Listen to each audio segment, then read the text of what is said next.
Hello നമസ്കാരം. കുട്ടികളുണ്ടെങ്കിൽ അവിടെ എന്തായാലും അത്യാവശ്യം നല്ലപോലെ അടിയും ഇടിയും പ്രയോഗങ്ങളും ഒക്കെ ഉണ്ടാവും.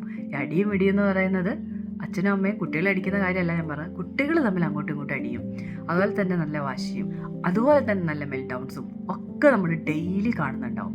ഇങ്ങനെ ഡെയിലി കാണുന്ന സമയത്ത് ശരിക്കും പറഞ്ഞിട്ടുണ്ടെങ്കിൽ നമ്മൾ എന്താ ചെയ്യുന്നത്? വളരെയധികം ടെൻഷൻ അടിച്ച്, അല്ലെങ്കിൽ നമ്മളിങ്ങനെ എന്താ ഇത് ചെയ്യാന്ന് അറിയത്തില്ലാതെ കൺട്രോൾ വിട്ട് പലപ്പോഴും നമ്മുടെ പണിഷ്മെൻറ്റിലേക്കും വല്ലാത്ത തരത്തിലുള്ള അടികളിലേക്കും അല്ലെങ്കിൽ അവർക്ക് ടൈം ഔട്ട് കൊടുക്കുന്നതിലേക്കൊക്കെ നമ്മൾ വല്ലാണ്ട് അങ്ങ് പോകൂലേ. കാരണം നമ്മൾ വിചാരിക്കുന്നത് അവർക്ക് ആ ബിഹേവിയർ അത്ര നല്ലതല്ല. ഉറപ്പായിട്ടും ആ ബിഹേവിയർ മാറിയേ പറ്റുള്ളൂ. അടിക്കുന്നുണ്ടെങ്കിൽ, കുത്തുന്നുണ്ടെങ്കിൽ, ചവിട്ടുന്നുണ്ടെങ്കിൽ അതൊന്നും ഓക്കെ അല്ല. അല്ലെ ഭയങ്കരമായിട്ട് വാശി പിടിക്കുന്നുണ്ടെങ്കിൽ അതും ഓക്കെ അല്ല. ശരിക്കും പറഞ്ഞിട്ടുണ്ടെങ്കിൽ ആ ഒരു സമയത്ത് നമുക്ക് ചെയ്യാൻ പറ്റിയ കുറച്ച് കാര്യങ്ങളുണ്ട്. നമുക്കൊന്നും നോക്കിയാലോ. അതായത് 3 ചോദ്യങ്ങളാണ് കുട്ടികൾ ഇങ്ങനെ ചെയ്യുമ്പോൾ പാരൻസ് ചിന്തിക്കേണ്ടത്, സ്വയം ചോദിക്കേണ്ട 3 ചോദ്യങ്ങൾ. ഒന്നെന്ന് പറയുന്നത്, why is my child is doing that? എന്തുകൊണ്ടാണ് എൻ്റെ കുട്ടി അങ്ങനെ ചെയ്യുന്നത്?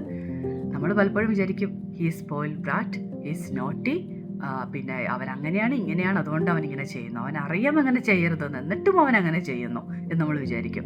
പക്ഷേ നമുക്ക് ശരിക്കും പറഞ്ഞാൽ ജഡ്ജ്മെൻറ്റ്സ് ഒക്കെ ഒന്ന് മാറ്റി വെച്ചിട്ട് നമ്മളൊന്ന് ചിന്തിക്കുകയാണെങ്കിൽ അതിൻ്റെ പിന്നിൽ 4 കാരണങ്ങളാണ് ബേസിക്കലി കുട്ടികൾ ഈ എന്തുകൊണ്ടാണ് അങ്ങനെ ചെയ്യുന്നത് എന്നുള്ളതിൻ്റെ കാരണം.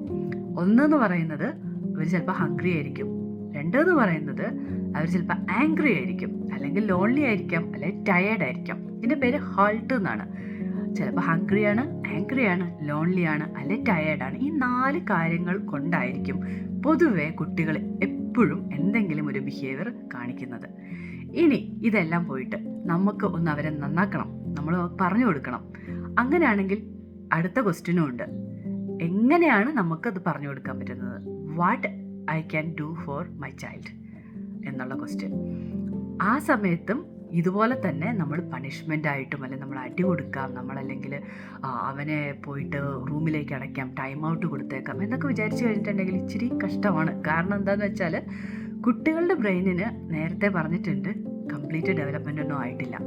അവർക്ക് ഈ വലിയ ഇമോഷൻസ് ഒക്കെ വരുമ്പോൾ ഭയങ്കര ഹാർഡാണ്. അവർക്കത് അറിയില്ല എന്താ ചെയ്യേണ്ടതെന്നുള്ളത്. അങ്ങനെയുള്ള സമയത്ത് ആ അൺകൺട്രോളബിൾ ആയിട്ടുള്ള ആ ഇമോഷൻസിനെ അവർ ഹാൻഡിൽ ചെയ്യാൻ ഓൾറെഡി പറ്റാണ്ട് കഷ്ടപ്പെട്ടിട്ടാണ് ഈ ഇമോഷൻസ് ഒക്കെ കാണിക്കുന്നത്. അതാണെങ്കിൽ നമ്മുടെ ബ്രെയിൻ ആണെങ്കിൽ ആ സമയത്ത് ഒരു ലോജിക്കൽ ഭാഗത്തേക്കും പോകത്തില്ലാതെ താഴത്ത് തന്നെ കിടന്ന് ഉരുണ്ട് കളിച്ച് അവിടെയുള്ള നമ്മുടെ സ്ട്രോങ് ഇമോഷൻസിനെയും അല്ലെങ്കിൽ പെട്ടെന്നുള്ള റിയാക്ഷൻസിനെയൊക്കെ കൊണ്ട് കുട്ടികളെ അങ്ങ് വലച്ച് കളയുന്ന സമയത്താണ് പാരൻസ് പോയിട്ട് ഒരടിയും കൂടെ വെച്ച് കൊടുത്ത് കുട്ടീനെ ഏറ്റവും ടോപ്പിൽ, അതായത് അവന് ഒട്ടും ചിന്തിക്കാൻ ഇനി പറ്റേയില്ലാത്ത അവസ്ഥയിൽ കൊണ്ട് ഒരു റൂമിലേക്കും കൂടെ അടച്ച് നീ അവിടെ ഇരുന്നോ, ഇത് കഴിഞ്ഞിട്ട് വന്നാൽ മതി എന്ന് പറയും. ശരിക്കും പറഞ്ഞിട്ട് അങ്ങനെ ചിന്തിച്ചു കഴിഞ്ഞാൽ ഭയങ്കര കോംപ്ലിക്കേറ്റഡ് അല്ലേ? നിങ്ങളൊന്ന് ആലോചിച്ച് നോക്കൂ. നിങ്ങൾക്ക് ഇതുപോലൊരവസ്ഥ ഉണ്ടായിക്കഴിഞ്ഞാൽ നിങ്ങളെ വീടിന് പുറത്ത് ഇറക്കി വിട്ടിട്ട് അവിടെ നിന്നോ, അത് കഴിഞ്ഞിട്ട് നീ കയറി വന്നാൽ മതി എന്ന് പറഞ്ഞാൽ നിങ്ങൾക്ക് ഉണ്ടാകുന്ന അവസ്ഥ. നമുക്ക് ചിലപ്പോൾ ഫ്രണ്ട്സിനൊക്കെ ഒന്ന് വിളിച്ചൊന്ന് വർത്താനം പറയാനെങ്കിലും പറ്റുമായിരിക്കും. കാരണം അവൻ എന്നോട് അങ്ങനെ ചെയ്തു എന്നും പറഞ്ഞ്, അല്ലെങ്കിൽ അവരെന്നോട് അങ്ങനെ ചെയ്തു എന്നൊക്കെ പറഞ്ഞ് കുട്ടികൾക്ക് അങ്ങൊന്നും ചെയ്യാൻ പറ്റില്ല. അവർ ഭയങ്കരമായിട്ട് ഹെൽപ്ലെസ് ആണ്. അവർക്ക് നമ്മുടെ സപ്പോർട്ട് കിട്ടിയേ പറ്റുള്ളൂ. അങ്ങനെ ഇരിക്കുന്ന സമയത്ത് നമുക്ക് 3ാമത്തെ ക്വസ്റ്റ്യൻ വരും, how I can support my child എന്നുള്ളത്. അവിടെയും പ്രശ്നമുണ്ട്. പണിഷ്മെൻറ്റും ത്രെട്ടും ഒന്നും അല്ല അവിടുത്തെ ആൻസേഴ്സ് എന്ന് പറയുന്നത്. അവിടെ എന്താണ്, ഞാൻ ഇതിനു മുമ്പ് മെൻഷൻ ചെയ്തിട്ടുണ്ട്, കണക്ഷനാണ്. കുട്ടികളുമായിട്ട് എന്ത് ബിഹേവിയർ ഉണ്ടായിക്കോട്ടെ, ആദ്യം നമുക്ക് ചെയ്യാൻ പറ്റുന്ന ഒരു കാര്യം എന്ന് പറഞ്ഞിട്ടുണ്ടെങ്കിൽ കണക്ട് വിത്ത് ദം.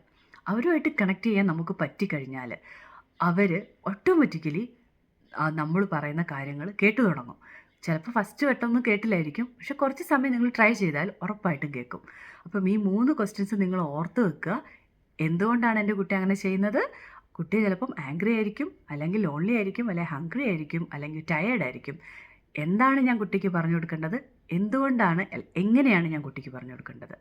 ഇത് 3ഉം എപ്പോഴും ഓർത്ത് വെക്കുക. പറ്റുവാണെങ്കിൽ എവിടെയെങ്കിലും എഴുതിയും വെക്കുക. ഹെൽപ്ഫുൾ ആണെന്ന് വിചാരിക്കുന്നു. Thank you.